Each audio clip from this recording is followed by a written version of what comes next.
voy a hacer ahora un pequeño experimento.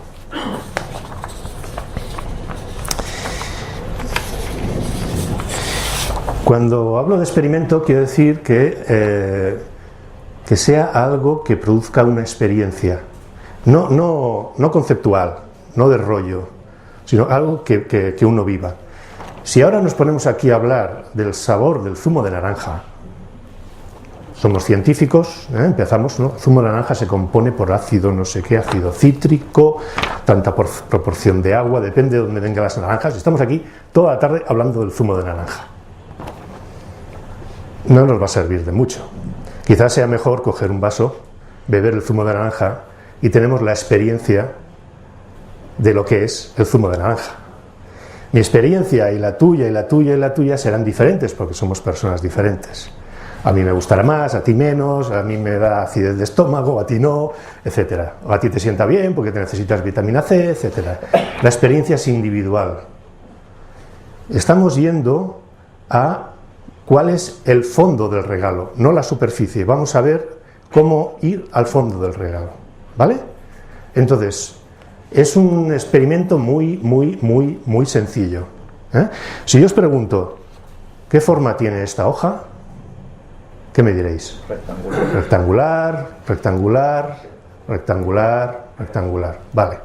24 por 36. 24, no, eso es de negativo. Vale. 21 por 29,7. No me quiero formato. Tiene 4, sí. Si yo os digo, ¿qué forma veis que tiene esta hoja? ¿Qué me diréis? Rectangular. ¿Sí? ¿Tú la ves rectangular desde donde estás? Si tú haces una foto desde donde estás y mires, ¿sale rectangular? No. ¿Cómo saldría? Pues saldría estrecha de arriba. Fugando, como los edificios, cuando hacemos fotos de edificios y tal.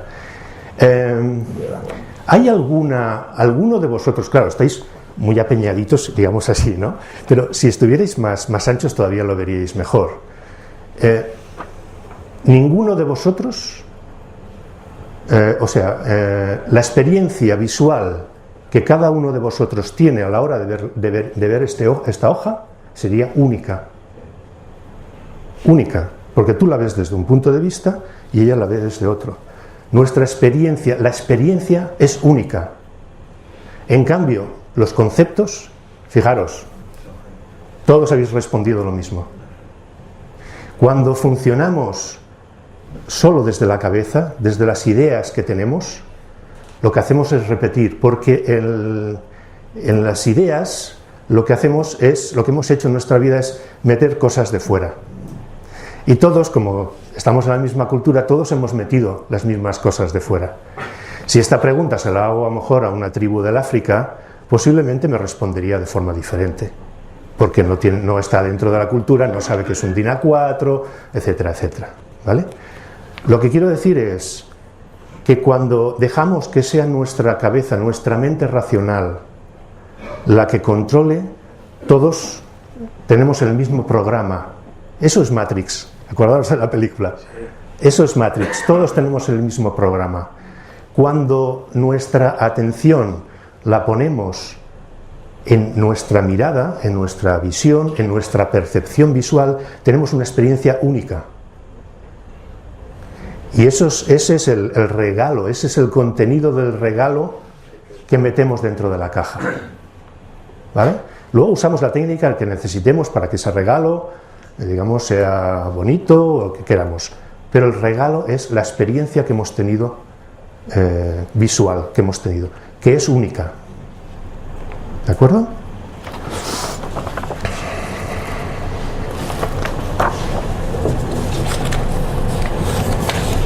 Entonces esto nos lleva a separar lo que sería el mundo de los conceptos.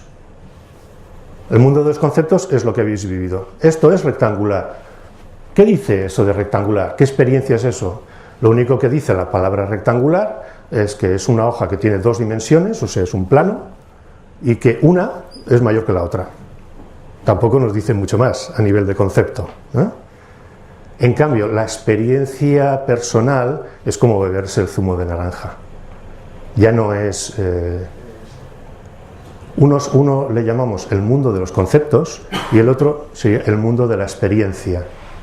En la tradición que vengo de la fotografía contemplativa le llamamos el mundo de las cosas tal como son. Apartamos todos esos conceptos que tenemos y podemos tener una experiencia. Cuando salís a hacer fotos, si vosotros estáis más pendientes de lo que en vuestra cabeza empezáis a deciros, no, esta imagen no es bonita, esta no sé qué, no hagas esta la otra. Eso es lo que hacemos muchas veces. Salimos a hacer fotos y tenemos el loro, lo que sería el diálogo interior, está constantemente juzgando y analizando todo lo que hacemos. Vaya mierda de foto que acabas de hacer. Esa imagen ya la hizo fulanito. Y está constantemente, ¿no? El trabajo contemplativo lo que hace es apartar nuestra atención de todo ese discurso, aparcarlo por un momento y ponernos en el mundo de la experiencia, en el mundo de salir a ver el mundo, a relacionarnos con el mundo. Que ese es el trabajo que yo planteo que la fotografía contemplativa hace, ¿no? Por eso os digo que podemos hablar de fotografía contemplativa, pero eso está por debajo de cualquier técnica, de cualquier estilo, época, etcétera. O sea, un planteamiento, aunque no le llamen así, pero un planteamiento contemplativo de la fotografía ha habido desde el pictorialismo, el purismo, la fotografía más abstracta de los años 50, hoy en día el documentalismo, bueno, el nuevo documental, ha estado siempre ahí debajo. Si logramos, si tocamos con eso, nuestras imágenes van a ser mucho más interesantes, van a llegar más, a lo mejor no serán muy impactantes, pero serán más interesantes.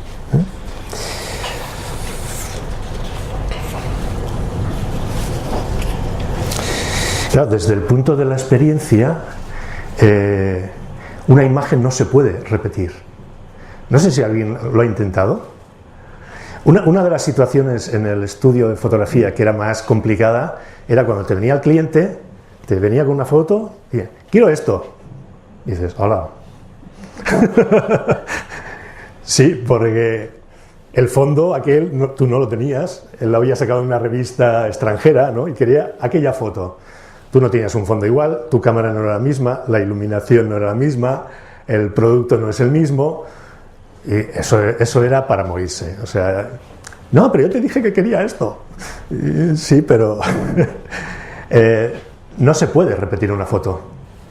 No solamente porque el exterior cambia, sino que nosotros también cambiamos. Esa es la historia. El exterior y el interior cambian constantemente, ¿vale? Hace poco quise repetir una foto y hoy en día, como tenemos esa facilidad de que la cámara te dice a la hora que has disparado la foto, entonces la hice un día y la quise repetir al día siguiente. La foto la había hecho con trípode, o sea, no estamos hablando de que, mira, no, trípode, la cámara llevaba la foto antigua de referencia, esa, para tener el mismo encuadre, para tener... No. Se parecía. Pero es imposible lograr medio centímetro más arriba, medio centímetro más abajo. La luz era muy parecida, era del día antes, hacía sol igual, por lo tanto no había habido variaciones en la luz. La foto era otra. Además de que no tenía la potencia que tenía la primera. Aquello que quería arreglar no podía, ¿no? Entonces vivimos en un mundo no solamente que externamente cambia constantemente, sino que nosotros internamente también cambiamos. Muy bien, ¿no? Sí, 3/4 de hora. Sí. Vale.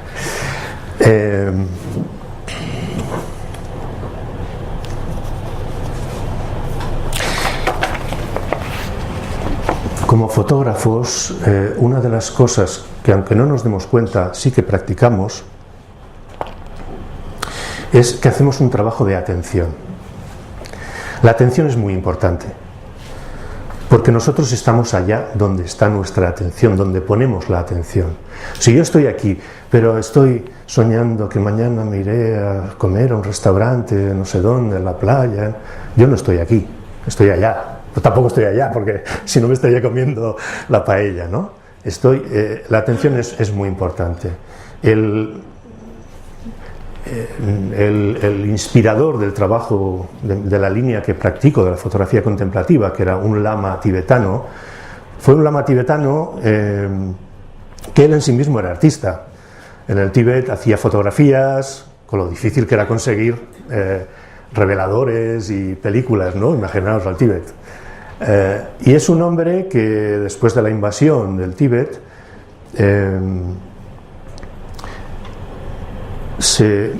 fue uno de los primeros lamas que vino a Occidente, ¿vale? Y él, una de las cosas que no quería era transmitir el budismo. Por cierto, para practicar esto no se necesita creer en nada, ¿eh? No os creáis que ahora os quiero, ni tenéis que meditar, ni nada parecido, ¿vale? Ni estamos hablando, cuando hablamos de la fotografía contemplativa, no estamos hablando tampoco de fotos de lamas, ¿no? Allí, o de fotos de lotos en el estanque con una estatua de Buda. No, estamos hablando de un trabajo interior. Este hombre, Chogyam Trungpa Rinpoche, cuando vino a Occidente, lo que quiso su planteamiento fue eliminar todo lo que tenía de cultural las enseñanzas del budismo. Las dejó. El hecho de si rezas de una manera o si meditas de otra y tal, él lo dejó, y lo dejó puro. Lo importante, o el trabajo se basa en unas enseñanzas suyas sobre la percepción. ¿Cómo percibimos? ¿Qué nos pasa cuando miramos? Y esas son las enseñanzas en las que están basadas. Luego otras personas desarrollarán ese trabajo y luego ya hablaremos al final un poquito de este tema de las líneas que hay en la fotografía contemplativa. Por lo tanto, no os lo cojáis como algo religioso, sobre todo. Yo soy bastante fóbico a eso. Chogyam Trungpa tiene una frase que dice: nosotros normalmente no vemos absolutamente nada. Si os dais cuenta cómo vamos, no solo nosotros, todo el mundo, cómo vamos por la vida, veréis que la gran mayoría de las veces estamos más liados en una especie de diálogo interno, hablando con nosotros mismos, que no mirando, presentes en lo que ahora os estoy viendo a vosotros, ¿no? No estamos presentes. Por ejemplo, ¿quién no ha tenido la experiencia de coger el coche, arrancar, llegar al sitio y decir: ¿cómo he llegado? No ha atropellado a nadie, pero ¿cómo he llegado? Y la verdad es que uno no se acuerda cómo ha llegado. Ha puesto el automático, la cabeza se ha ido a otro lado, se ha puesto a pensar en sus problemas y has dedicado la atención justa para no atropellar a nadie, para pararte en el semáforo en rojo, arrancar cuando se pone en verde. Pero no has estado allí, no puedes hacer una... Entonces, vivimos así y vivimos, de alguna manera, al no darnos cuenta de lo que tenemos delante, vivimos en una especie de zona gris, porque no lo vemos. Es como, no vemos las cosas, es como que todos los colores. En cambio, nuestra percepción, cuando nosotros miramos, que eso es lo que hacemos los fotógrafos, cuando sales, miras, y entonces ves los colores, ves la luz, ves la textura, tienes una experiencia visual. Durante un rato, por ejemplo, con los alumnos que tengo, pues vienen a lo mejor con sus problemas o sus cosas de casa, una hija que no sé qué, el trabajo no sé cuántos, y salen de hacer fotografías y salen normalmente, a veces no, pero normalmente salen mucho más calmados, mucho más centrados, porque durante un rato han aparcado todo eso y se han centrado su atención en lo que miraban, en la mirada. Y eso lo podemos hacer a cualquier hora del día, de nuestro día. Eso es una de las primeras cosas que se da cuenta una persona cuando se sienta a meditar. Te sientas a meditar, te dicen: cuenta respiraciones. Empieza a contar 1, 2, 3, mañana tengo que ir a comprar el pan. Joder, el jefe, qué bronca, qué tío, cómo me presiona. Y acabas en, a ver si este verano nos vamos de viaje a Honolulu. Ya estás, no sé dónde, ¿no? Trabajo, ostras, vuelve otra vez.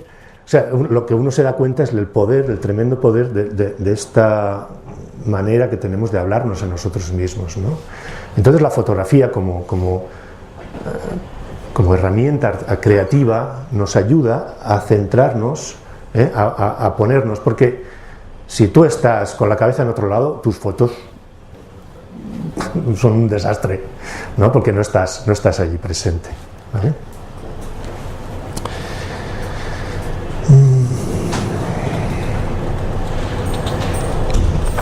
Entonces la fotografía contemplativa, que ya digo que es toda la fotografía, se convierte en una forma le llaman de purificación, de limpieza, ayuda a limpiar rollos de aquí y nos ayuda a estar presentes en el mundo. Esa presencia, cuando estamos presentes en el mundo, se traduce en la imagen. De alguna manera, eso que llaman convertirse en un canal, o cuando oímos a los poetas, ¿no? Las musas le han inspirado, le han dicho al oído qué frases tiene que decir. Nosotros como fotógrafos también vivimos una experiencia similar, pero igual que el poeta, para poder oír eso que le dicen, tiene que callarse, porque si yo estoy dándole al bolo, no oigo. Nosotros también tenemos que callarnos para ver. Y cuando sales a hacer fotos así, a mí hay una cosa que me fascina bueno, me gusta mucho dar clases, ¿no? Y tengo el despacho al lado del Paseo San Juan. Y entonces me acuerdo un día que salimos todos al Paseo San Juan a hacer fotos. Pero en un trozo, que no os penséis, que no, en un cruce, ¿no? 10 metros para allí, 10 metros para allá, en un área bastante restringida. Cada uno volvió con una foto absolutamente diferente.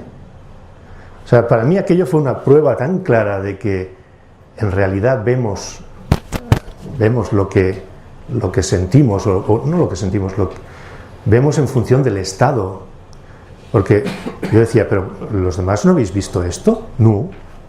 Cada uno había visto en función de cómo era, en función del momento que estaba viviendo, había visto unas cosas, y ponías las fotos unas al lado de otra y no tenían nada que ver.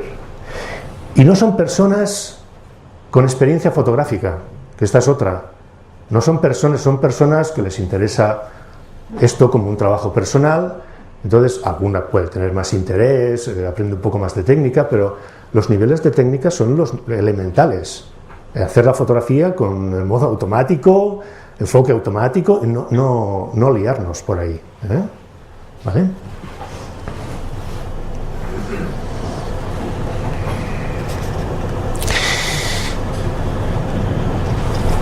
Entonces, lo que os decía, la fotografía contemplativa lo que hace es eliminar los obstáculos.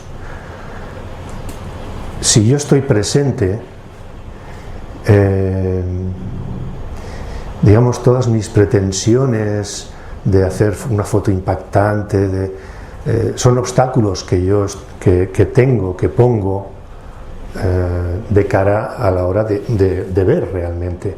Y por lo tanto, si mi fotografía a nivel técnico es solamente, perdón,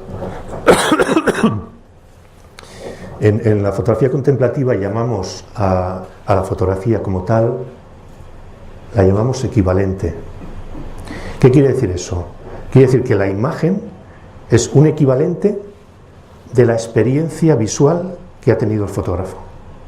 De manera que cuando yo veo esa foto, puedo reconocer la experiencia que ha tenido el fotógrafo, ¿vale? Una de las trampas, uno de los obstáculos o de las dificultades que ponemos, eso que dicen, no, yo hago fotos para comunicarme. Si hago fotos para comunicarme, quiero decir que estoy pendiente de la persona, de cuando vean mi foto. Por lo tanto, ya estoy pendiente de qué van a pensar, de que, cómo van si les parecerá bien, si les parecerá mal y tal. No va por aquí. El fotógrafo es creador y espectador de su obra. Las fotos se trata de que las hagáis para vosotros, no para otros, porque si las hacéis para otros estáis vendidos, a menos que cobréis dinero, ¿eh? Si hacéis un buen bodegón, eso sí, vais y le cobráis una pasta por aquel bodegón, entonces será la foto que el cliente quiere. Cuando hablamos de esta fotografía que os planteo, una fotografía libre, ¿eh? Cuando practicamos esta fotografía libre, la fotografía que hacemos es para nosotros. Es como una manera de aprender, es entender que la forma creativa, o que cualquier arte, lo que es un camino de crecimiento personal, un camino de conocimiento, nos ayuda a saber quiénes somos. Y por ahí pasamos a veces momentos duros, porque hay momentos de sequía, hay momentos de desesperación, de que no sabes qué hacer, aquello que tanto te apasionaba hacía unos meses acabas odiándolo, o sea, realmente no es un camino agradable. Pero ese es el planteamiento un poco desde el que yo enfoco la fotografía creativa y contemplativa, ¿no? Desde el punto de que es un trabajo eso, de crecimiento personal, de conocimiento de uno mismo.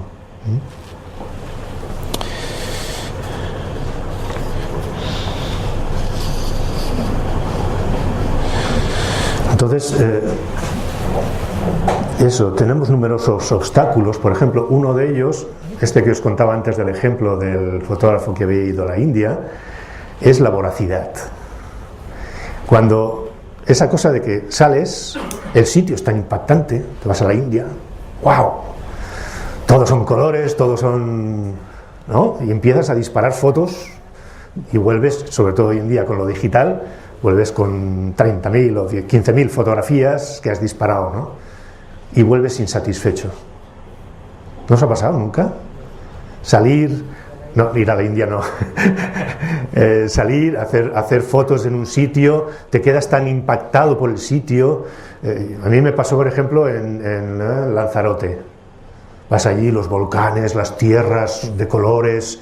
Además es un sitio muy austero, a mí me va un poco esa fotografía, bueno, y está todo tan impactante, y volví con un montón de fotos, no enseño ninguna. La puedo poner en una salita para decorar un despacho. Mi mujer tiene una también, de más niebla y tal, pero no la considero, no es una fotografía que yo considero que a mí me alimente, me cree un buen estado cuando la veo, ¿no? La fotografía contemplativa no solamente nos ayuda a la hora de salir a hacer fotos, también nos ayuda a la hora de ver las imágenes que hemos hecho, porque ¿cómo decirlo? Con un poco de entrenamiento uno puede llegar a conocer cómo estaba, a reconocer en la imagen cómo estaba en el momento de hacer la foto, puede reconocer en la imagen si se entregó, si él estaba totalmente presente en eso, o si algunos obstáculos. Hace poco, por ejemplo, hace 2 o 3 años hice un curso con Román Niñán en Grisar sobre el fotolibro. Si sabéis que hoy en día el fotolibro está de moda. Y bueno, quería saber un poco si esa era una herramienta que a mí me podía servir. Yo soy clásico en eso, a mí me gusta hacer copias, ¿no? Unas copias majas, le pongo un marco a veces con passepartout, es decir, soy clásico en ese planteamiento. Y pensé que el fotolibro podía ser una herramienta, también me servía para las clases, para enseñar.